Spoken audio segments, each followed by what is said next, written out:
Bonjour à tous, bienvenue sur le compte Insta des Sharks d'Antibes. J'ai le plaisir de vous accueillir pour un nouveau format, un petit direct, où on va prendre des nouvelles de notre ancien joueur Timothée Luahu Cabarro. J'espère que le son est bon, que vous nous entendez bien.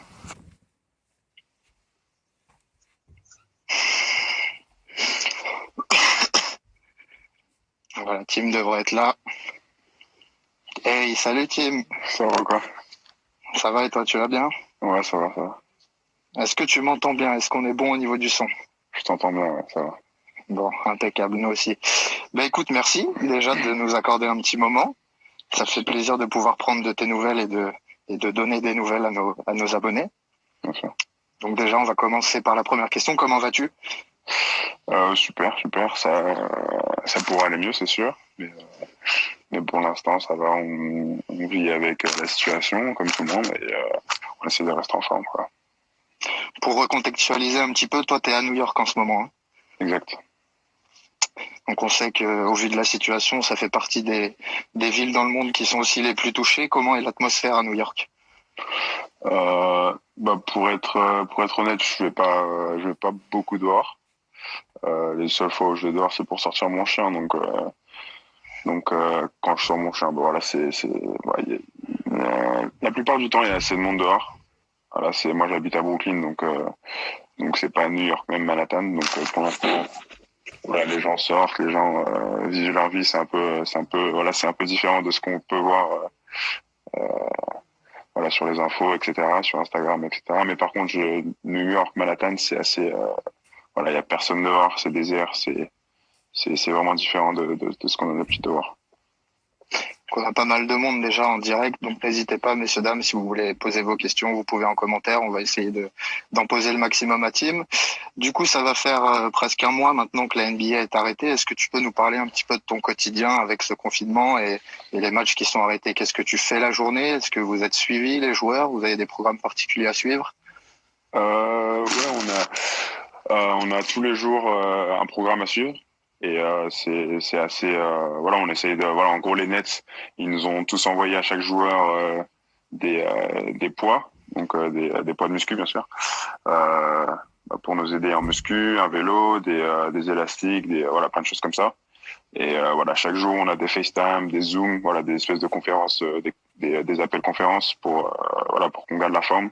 Et donc en gros on a un coach qui nous fait voilà, une séance de muscu ou une séance de vélo.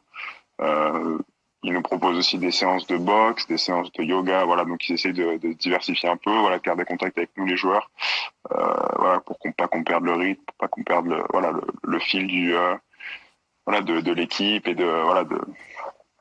aussi de voilà, garder la forme, etc. Donc voilà, c'est un peu ça le quotidien. Chaque jour, on a un peu la routine. Voilà, on se lève, on a vers 11h midi un call, donc un appel, conférence. Et voilà, on peut le faire si on veut, si on veut pas. Mais bon, la plupart du temps, c'est mieux de le faire et d'être en équipe.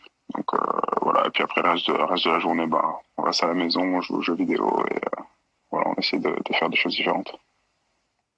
Est-ce que tu peux nous raconter un petit peu comment toi tu as vécu cette annonce de l'arrêt de la NBA? C'est arrivé de façon assez soudaine. Notamment, il y avait le match d'OKC qui devait se disputer contre Utah et au dernier moment, ils ont décidé de pas le jouer. Vous, comment vous avez appris la nouvelle et comment vous avez vécu ça? Nous, on était à Los Angeles, on venait juste d'arriver à San Francisco après le match de Los Angeles. Donc on était à l'hôtel, on arrive à l'hôtel et voilà, ils nous ont réunis, ils nous ont dit que voilà, le match de OKC avait été annulé et que le match du lendemain, du coup, on est censé jouer contre San Francisco, contre Golden State. Déjà, on était censé jouer sans fans, sans supporters, et qu'au final, tous les matchs du coup de cette nuit-là, le jour de la soirée d'OKC et puis tous les matchs à venir avaient été annulés. Voilà, on a fait une réunion et ils nous ont dit qu'on allait rentrer à Brooklyn et que voilà, que c'était pour l'instant un arrêt provisoire de la NBA et des matchs. Ouais, je pense que pour l'instant, personne ne sait vraiment ce qu'il en sera et tout le monde est un petit peu dans l'attente. La question que j'ai envie de te poser, c'est malheureusement pour toi, il semblerait que ça arrive un petit peu au pire moment. Tu étais en bonne forme avec les Nets, vous avez enchaîné quelques victoires sur le début du mois de mars. Est-ce que tu as un petit peu cette frustration de pas pouvoir poursuivre ta montée en puissance qu'il y a eu sur les derniers matchs, de devoir arrêter net comme ça? Oui, c'est sûr. Après, voilà, je pense qu'on vit tous avec la même. C'est pour tout le monde pareil. Après, voilà, c'est pas forcément que par rapport au basket. C'est aussi, voilà, c'est la vie au quotidien. C'est toutes ces choses-là. Et puis c'est aussi toutes les personnes voilà qui sont qui ont attrapé le virus et qui sont dans des situations compliquées. Donc c'est voilà, c'est à ce moment-là, c'est pas au niveau du basket que c'est frustrant, mais plutôt au niveau de la vie en général. Donc voilà, c'est sûr que c'était une bonne période pour moi et pour l'équipe, mais il faut voir au-delà de ça et je pense que voilà, la suspension et le fait qu'il n'y ait pas eu de fans ou le fait que qu'on joue plus, c'est assez normal. Toi, sans forcément rentrer dans les détails, est-ce que tu serais pour une reprise du championnat pour aller au terme ou tu préférais que ça s'arrête? Est-ce que tu as un avis sur la question? Ben les matchs, spécialement les matchs NBA, je pense qu'ils sont censés être joués devant des supporters et avec des personnes qui regardent et qui supportent le match. Et si c'est impossible de faire ça, je pense que ça serait compliqué, voilà, de faire de jouer des matchs dans ces conditions. Même ce serait possible, bien sûr, mais ce serait compliqué. Après, voilà, je sais que la NBA essaie de trouver plusieurs solutions pour que ça se passe, mais pour l'instant on sait pas trop. Mais moi pour l'instant, enfin je sais pas vraiment quel est mon avis. J'aimerais jouer bien sûr. Un jour j'aimerais jouer les playoffs. Ça aurait été la première fois que j'aurais joué un match de playoff, même si j'étais déjà allé en playoff avec Philly. Euh, J'étais blessé donc j'ai pas joué. Et voilà, ça aurait été ma première année, mes premières playoffs, donc ça m'aurait fait plaisir bien sûr de jouer les playoffs. Mais après voilà, si tu joues des playoffs sans supporters et sans fans, c'est pas forcément des playoffs. Ouais, c'est ça, parce que les Nets, vous étiez septième à l'Est avec un bilan de 30 victoires, 34 défaites. Devant, il y avait les Sixers assez loin sur le sixième spot avec 39 victoires. Derrière, le Magic qui était juste derrière, mais il y avait un petit écart avec les Wizards. Donc vous étiez vraiment focalisé sur les playoffs et qui étaient en bonne voie en fait. Bien sûr, ouais, c'est ça. Ok. On va revenir un petit peu sur justement ta saison avec les Nets. En début de saison, ça a été un petit peu compliqué en pré-saison et puis au fur et à mesure du temps, ils t'ont signé en two-way. Ensuite, t'as eu des contrats de 10 jours et puis dernièrement, là, tu avais signé un contrat sur plusieurs années avec les Nets. Quel est ton ressenti par rapport à cette période-là et comment tu as vécu ton arrivée aux Nets, un nouveau vestiaire, une nouvelle franchise, l'environnement global de Brooklyn? Pour moi, c'était jusqu'à l'arrêt la meilleure saison, je pense, de ma carrière en NBA. C'était l'année où bah, voilà, je me suis le plus découvert. J'ai aussi le plus montré. Je me suis le plus. Je pense que je suis beaucoup plus accompli en tant que basketteur. Et, euh, voilà, le fait de passer par Toué, ensuite de passer par un Day, ensuite de signer le contrat, je pense que c'est déjà ça fait plaisir. Je suis fier d'avoir fait ça. C'est peut-être la première fois dans ma vie que j'ai vraiment j'ai été récompensé par tous les efforts que j'ai faits. Et, et voilà, je pense aussi que voilà, signer un two-way, ça m'a aussi fait redescendre sur terre et me faire rendre compte de plusieurs choses sur moi-même et sur la NBA. Donc, euh, donc voilà, je pense que ça, c'était ma meilleure année. C'est l'année où j'ai pris le plus de plaisir. Et voilà. Tu penses que c'était nécessaire pour ton bien et pour la continuité de passer par cette période un peu plus compliquée avec les two-way? Ça t'a permis de bien te relancer ou au contraire, t'as pas lâché et t'as continué à bosser dur comme toujours et ça a fini par payer? Euh, je, je sais pas si, je sais pas si nécessaire est le mot, mais je pense que ça m'a, comme je dis, ça m'a fait redescendre sur terre et ça m'a appris à bosser plus dur, à prendre chaque match à 100% et à vraiment rien laisser tomber. J'ai c'est j'ai vraiment beaucoup appris sur moi-même cet été, voilà, pendant la période d'attente voilà, il y a aucun contrat qui arrive, il y a rien qui se passe et voilà, tu te demandes pourquoi. T'as fait des choses bien, t'en as fait des moins bien, mais tu te demandes pourquoi d'autres et pas toi. Et voilà, tout le travail que j'ai fait cet été, ça m'a vraiment c'était vraiment compliqué de bosser et pas vraiment avoir d'équipe avec laquelle jouer. Donc, j'ai vraiment grandi voilà, saison pour moi la plus accomplie pour l'instant. On a quelques petites questions forcément puisque tu es chez les Nets maintenant sur Kyrie, KD, ce qui sont sympas. Est-ce que tu peux nous en parler un petit peu parce que c'est vrai que les fans de basket connaissent tous Kyrie, KD. Ça fait quoi d'être avec eux dans le vestiaire, dans le même groupe? C'est cool, c'est cool. Voilà, bon, pour la plupart du temps, ils étaient blessés, mais quand ils sont autour du groupe et autour de l'équipe, c'est top de les avoir. Pour moi, personnellement, plus KD, parce que voilà, dans le vestiaire, on est juste à côté. Donc voilà, il me conseille, et puis c'est plus un gars qui se prend pas du tout la tête et qui voilà, dès qu'il pense quelque chose, il te le dit. Dès qu'il pense que tu taffes, il te le dit. Dès qu'il pense que tu fais de la merde, bah, il te le dit aussi. Et je trouve ça bien d'avoir un gars, voilà, qui a gagné des championnats, qui a été MVP et qui a fait autant de choses que lui, voilà, de parler librement et de dire tout ce qu'il pense, quoi. Après, Kyrie est un peu plus sur le collectif. Je pense qu'il est un peu moins à parler à certains joueurs, voilà, sur ce qu'il pourrait améliorer, etc.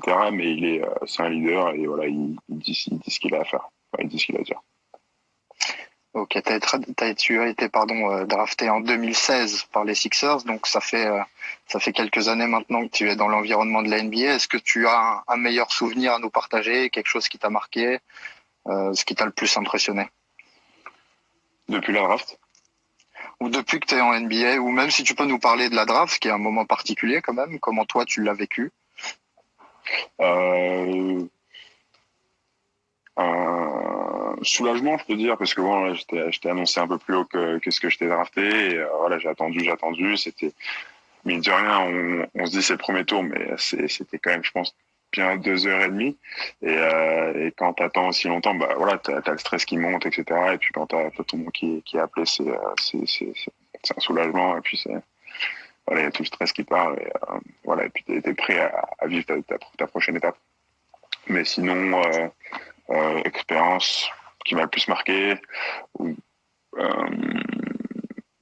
si je pourrais dire, ouais, peut-être le fait de jouer avec Paul George à Oklahoma City l'année dernière.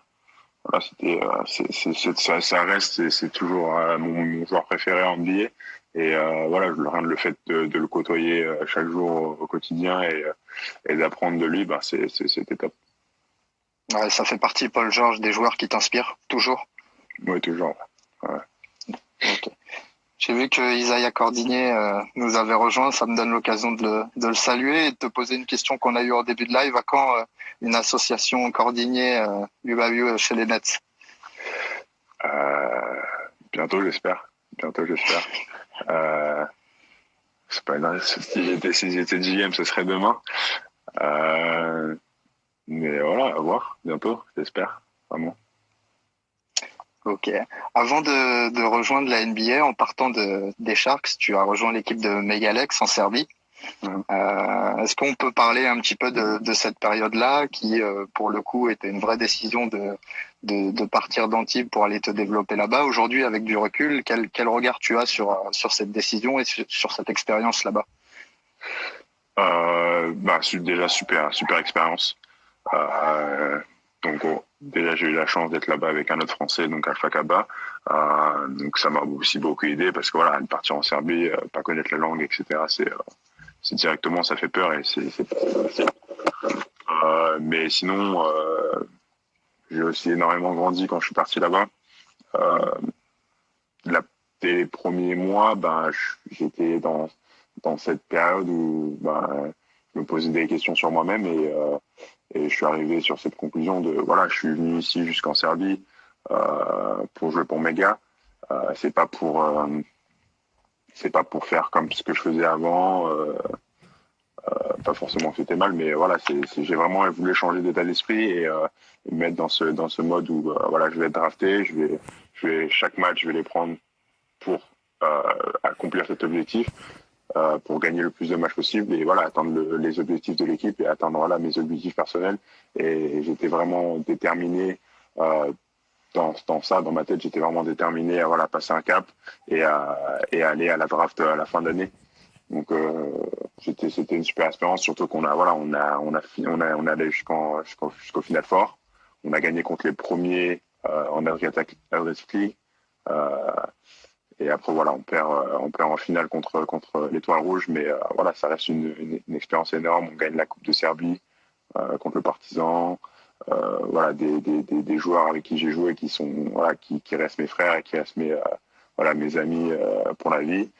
Et voilà aussi, on a un pays que j'ai découvert et qui m'a beaucoup appris. Donc c'était une expérience énorme et franchement, je conseille à n'importe quel joueur voilà, qui a l'opportunité de partir jouer dans une équipe de le faire, même s'il faut le faire avec de certaines caractéristiques. Mais voilà, je conseille de le faire. Qu'est-ce que ça a changé au niveau basket par rapport au championnat de France? C'était important aussi pour toi de voir autre chose, un autre championnat européen? Ouais, c'était important. Voilà, je pense aussi que au vu des personnes en NBA, c'était surtout important de voir comment je pouvais m'adapter à différents championnats. Moi aussi, c'était important de voir ce que je pouvais faire hors du cocon. Voilà, en Antibes, j'étais en Antibes pendant je pense 11 ans avant de partir. Et je pense que ça m'a fait du bien de partir et de voir d'autres choses et de sortir un peu de ce cocon. J'ai lu pour la petite anecdote comme quoi le maillot de Megalex était le plus moche du monde. Est-ce que tu valides ça ou tu valides pas? Je peux pas forcément valider parce que j'ai adoré le porter, mais c'est vrai qu'il était c'est dur à voir au premier regard, c'est sûr. Ok. Tu disais tu as passé 11 ans en Antibes. J'imagine que tu as vécu beaucoup de choses, que tu as beaucoup de souvenirs. Si tu peux nous choisir 2-3 souvenirs qui t'ont marqué le plus. La montée en Pro A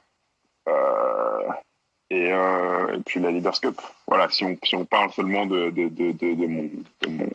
mon parcours professionnel, je pense que vraiment la montée en Pro A et puis gagner la Leaders Cup, c'était voilà les deux plus gros souvenirs en Antibes.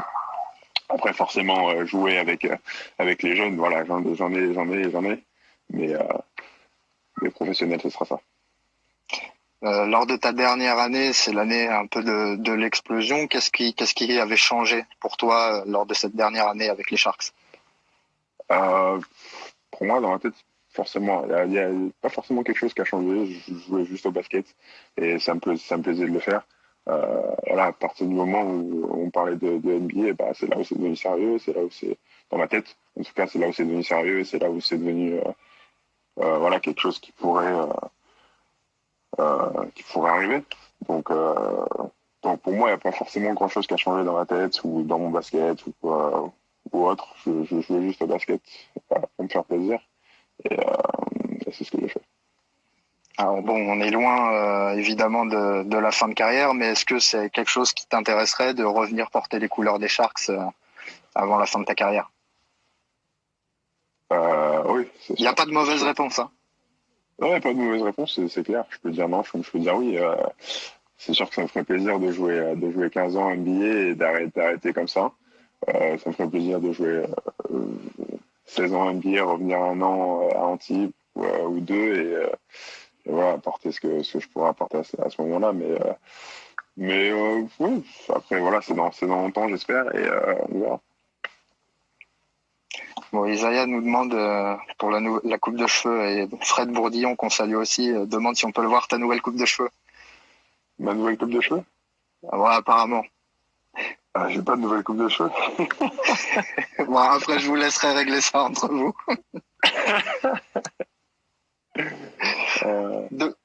On pourrait parler aussi un petit peu de l'équipe de France. C'est vrai que j'imagine que ça a été une grosse déception de ne pas participer au mondial. Est-ce que tu peux revenir sur cette expérience-là et nous parler des ambitions que tu as avec l'équipe de France? Est-ce que, par exemple, participer au JO, même si ça a été reporté, c'est quelque chose qui te motive, que tu as envie de faire? Voilà, est-ce que tu peux nous parler un peu de l'équipe de France? Euh, L'équipe de France, c'est toujours un objectif, un rêve. Euh, je pense que ce rêve et cet objectif aurait pu être accompli cet été, enfin l'été dernier, je veux dire. Euh, Sauf que je vais parler honnêtement et je pense que quand j'ai été là-bas, j'ai pas été évalué à ma juste valeur. Je pense que quand je suis arrivé là-bas, j'étais la personne la plus prête à jouer, la personne la plus en forme et la personne la plus polie sur le terrain. Avec les, pour moi, personnellement, j'étais le meilleur sur le terrain. Donc je vais pas mentir. Je pense que j'avais largement ma place et ça, je vais pas le cacher. Euh, Quand je suis arrivé en équipe de France, j'étais un peu dans le même état d'esprit que j'ai été cette année, dans l'état d'esprit de voilà, peu importe qui est en face de moi, contre qui je joue, ben, je vais si je joue en défense, ben, la personne ne marquera pas et puis s'il gagne si je suis en attaque contre cette personne, ben, je vais marquer et pour moi dans ma tête et même sur le terrain, je pense que j'étais le meilleur joueur. Donc voilà, je pense que j'avais ma place cet été. Euh, mais arrive un moment où si on ne donne pas ta chance, bah, ça sert à rien de forcer. Donc avec les coachs, j'ai juste une discussion où ben, on s'est dit, bah, pour moi, ça sert à rien je leur ai dit clairement que ça servait à rien que j'y aille cette année parce que voilà, ils m'ont accueilli en équipe de France avec les portes fermées et ils n'ont pas été capables de les ouvrir. Donc voilà, j'avais pas de contrat en NBA et puis voilà, cette décision de revenir aux États-Unis pour me battre pour un contrat NBA ben, était la plus logique au final. Voilà. Mais À titre perso, un objectif. ça reste un objectif. Les JO, c'est dans un coin de ta tête quand même.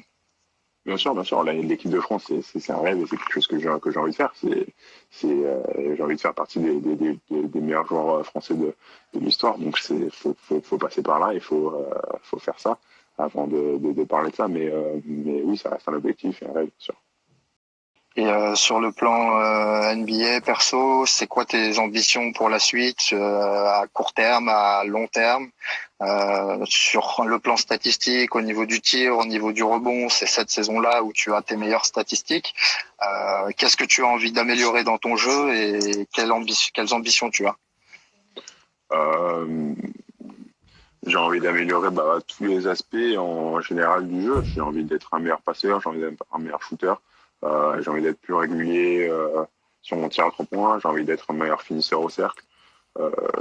J'ai envie voilà d'être le défenseur, voilà le défenseur, le gars qui stoppe les meilleurs joueurs en face. Et je pense que cette année, ça a commencé un peu être un peu mon étiquette. Voilà, Tim, il va défendre son meilleur joueur et il va le stopper. Euh, donc je pense que ça a un peu commencé cette année, mais voilà, mes stats étaient en amélioration aussi. C'était un objectif voilà que je me suis donné cet été quand je bossais. Voilà, même si j'avais pas d'équipe et que j'avais pas quelque chose à voir à la fin de l'été, voilà, pour moi, j'avais quand même un objectif dans ma tête, c'était d'atteindre les 40% 3 points, c'était atteindre les 90% en lancer franc. Je sais pas, je ne me souviens plus ce qu'étaient mes objectifs, mais voilà, j'avais quelque chose à voir à la fin du tunnel, à la fin de l'été. Et, et oui, pour le futur, je pense que voilà, mais les statistiques, j'espère qu'elles vont et je vais tout faire pour qu'elles s'améliorent encore, que mon temps de jeu il augmente et que mon rôle voilà avec les Nets il soit de plus en plus gros. Voilà, je sais que l'année prochaine c'est une année importante pour la franchise, donc forcément pour moi. Et voilà, j'ai des ambitions et je pense que j'ai les qualités pour apporter du bien à l'équipe. Tu parlais de défense. Est-ce que tu peux nous citer les trois joueurs les plus durs à défendre contre qui tu as joué? Euh, euh, dedans. Il y a forcément Isaiah Thomas des Celtics. Ouais, il y a 3 ou 4 ans. James Harden et Doncic. Doncic. Doncic, il fait une grosse impression. Là, c'est vraiment le gros joueur européen des dernières années en NBA. Bah oui, forcément. Et puis voilà, il arrive au moment d'heure, il s'en va, il arrive, il fait des stats incroyables. Et puis quand tu joues contre lui, il est pas forcément rapide, il est pas plus rapide que toi, il est pas plus grand que toi, il est pas plus costaud que toi, il est juste malin et voilà, il est talentueux. C'est juste c'est du talent, quoi. Alors, il y a 4MT4 qui nous demandent si tu gardes une bonne expérience de Chicago. Jouer pour les Bulls, ça doit être quelque chose quand même. Ouais, on va dire que c'était une bonne expérience, même si j'ai pas forcément aimé. C'était une bonne expérience parce que j'ai kiffé mes coéquipiers. J'ai aimé porter le maillot des Bulls, mais après mon expérience en général était pas top. Ok. Et le Thunder, c'était pareil. T'as aimé? C'était plus compliqué? Le Thunder, par contre, c'était l'opposé de. En gros, on va dire que cette année était vraiment opposée parce que mon année, enfin, quand je suis arrivé aux Bulls, je suis arrivé dans une équipe super jeune qui jouait rien du tout. Donc on était bon dernier. Mais j'ai eu des minutes et du temps de jeu. Et j'ai tout de suite joué. Et au contraire, OKC, c'était une équipe avec plus de vétérans, plus de coffres et de personnes d'expérience, avec un vrai objectif de titre et de gagner le championnat. Mais au contraire, je n'avais pas de minutes de temps de jeu. Et même si on peut dire que jouer, c'est la clé, oui, jouer, c'est la clé, mais aussi avoir une équipe et des coéquipiers vraiment top. Et au final, OKC, j'ai beaucoup plus aimé que Chicago. Même si on peut s'attendre au contraire. Ok, cette année, l'ambiance du vestiaire, tout se passe bien chez les Nets. T'as trouvé cet esprit d'équipe entre les mecs dans le vestiaire? Ouais, bien sûr. Même si parfois, je pense que chaque équipe, chaque année, c'est la même chose. Même si parfois, on a perdu un peu cet esprit d'équipe. À certaines périodes où voilà, on était un peu dans le trou, on perdait pas mal de matchs d'affilée, on a perdu un peu cette identité, mais on l'a retrouvée à plusieurs reprises et on a vraiment un bon groupe, des personnes voilà qui se prennent pas la tête et qui jouent et qui veulent gagner. Donc c'est top d'être dans un groupe comme ça. Alors Thomas nous demande la meilleure salle dans laquelle t'as joué au niveau de l'atmosphère, etc. Meilleure salle pour jouer, alors c'est Boston, Philly aussi, et je dirais Golden State quand ils étaient au top il y a 3 ans. Boston où vous aviez gagné juste avant la coupure, t'avais mis 16 points. J'imagine que c'était une belle soirée pour toi.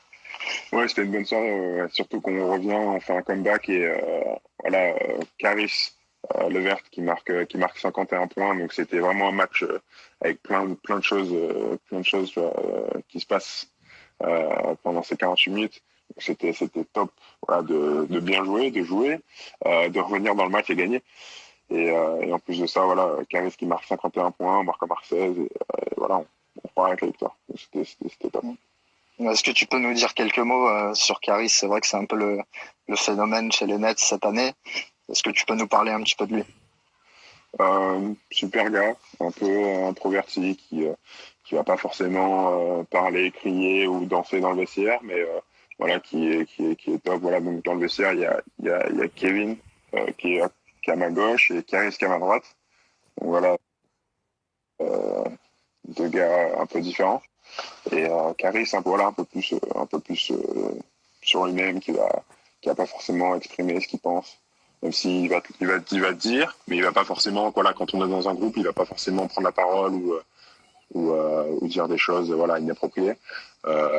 Mais super gars, qui a la tête sur les épaules, qui est super cool et voilà, ça fait toujours plaisir. Voilà, quand un gars, surtout quand un gars cool comme ça, qui s'est blessé autant de fois que lui, revient et fait ce qu'il fait. Donc c'est cool. Il y a une question de Yo-Yo. Et on était dans la même draft. Il y a Yo-Yo qui demande est-ce que tu aimerais jouer un jour avec Franck à New York, entre Français? J'aimerais jouer avec Franck, oui, mais pas à New York. Ouais, je m'en doutais.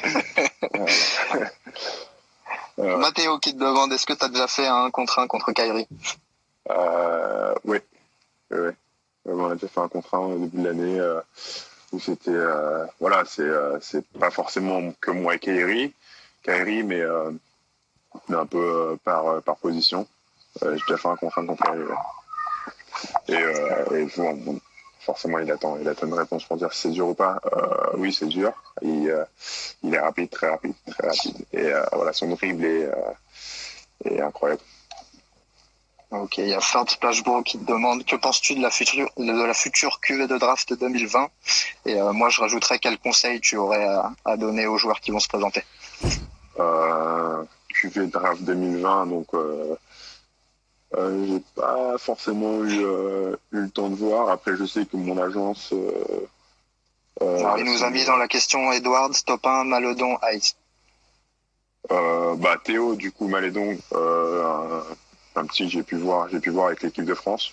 Donc je pense qu'il va être top. Je pense qu'il va être super et qu'il va être fort en NBA parce qu'il a la tête sur les épaules. C'est un professionnel, quoi. Tu sais de quoi t'attendre si tu le draftes.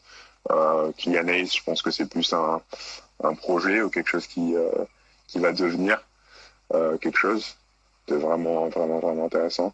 Voilà, après, j'ai pas forcément vu ce qu'ils ont fait cette année, mais j'ai vu quelques highlights des deux et je pense je pense que dans tous les cas, les deux vont être forts et vont être bons. Voilà, pour moi, c'est de bonne augure pour l'équipe de France et pour toutes ces choses-là qui arrivent. Donc, c'est cool d'avoir des joueurs comme ça qui arrivent. Et puis après, voilà, je sais pas forcément les autres joueurs. Après, les conseils que j'ai à leur donner, c'est voilà, ne jamais rien lâcher. Chaque match est important, chaque entraînement est important. Toutes les choses facultatives et toutes les choses qui sont optionnelles entre guillemets, c'est pour les 2, 3, 4 premières années, c'est obligatoire et c'est pas quelque chose à laisser de côté. Chaque opportunité est une bonne opportunité de se montrer. Mais voilà, faut vraiment rentrer dans l'NBA dans un état d'esprit où voilà, faut bosser, faut tout montrer direct. Faut pas attendre que quelqu'un te le donne, faut le prendre direct et c'est comme ça que j'arriverai en NBA. Si je pouvais arriver en NBA maintenant, j'arriverais dans cet état d'esprit. Ok, Mathieu qui nous demande le joueur qui t'a le plus inspiré depuis ton arrivée en NBA, Paul George. Paul George, mon vétéran Gerald Anderson, que j'ai eu ma première année. Jared Bayless, que j'ai eu ma première année et ma deuxième année. Et Paul George, voilà, que j'ai eu ma troisième année et voilà, avec qui je continue de discuter. Ok, Lamoule à l'RCB nous demande ton meilleur match en NBA. Mon meilleur match en NBA.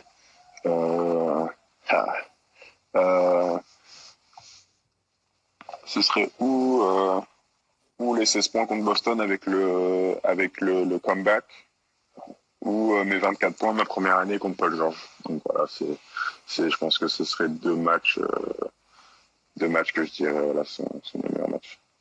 Turon dit ta préférence y collait par après les jeux pour lui succéder en EDF, un coach que tu aimerais. Tu as préférence y coller par après les jeux.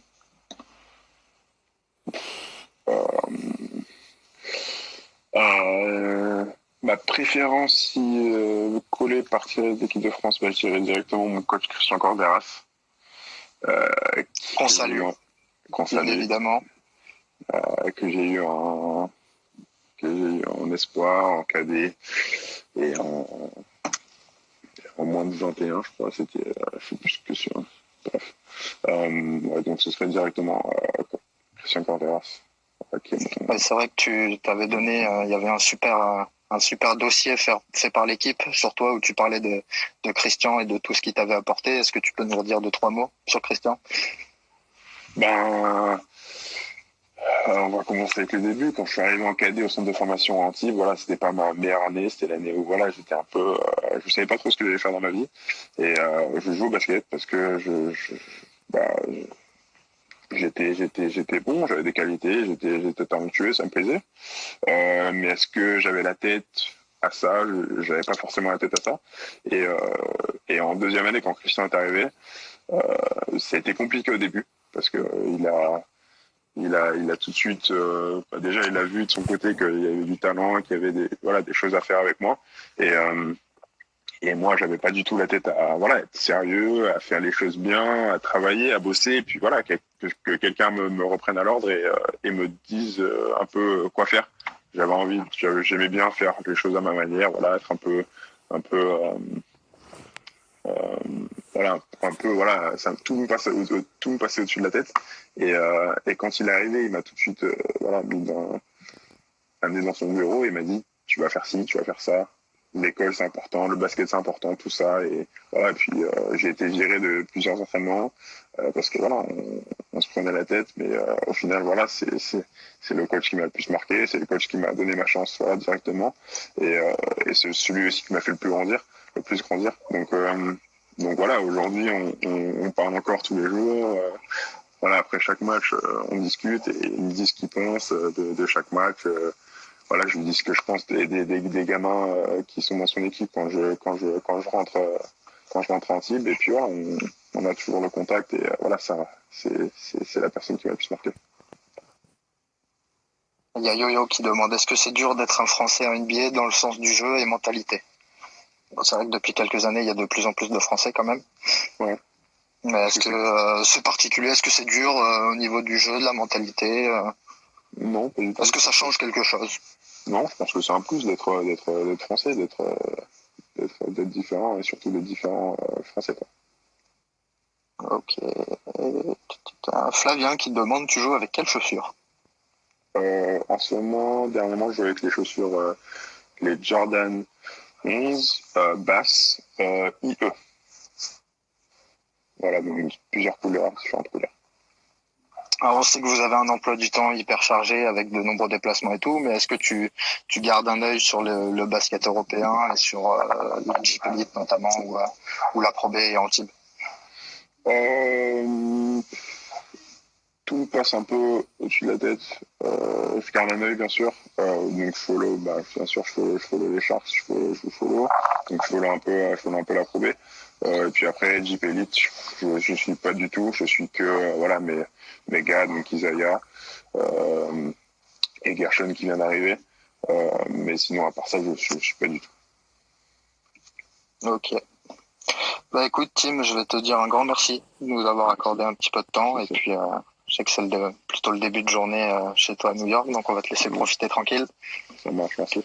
Et un grand merci encore, prends soin de toi et on te souhaite bien évidemment que le meilleur pour la suite. Merci.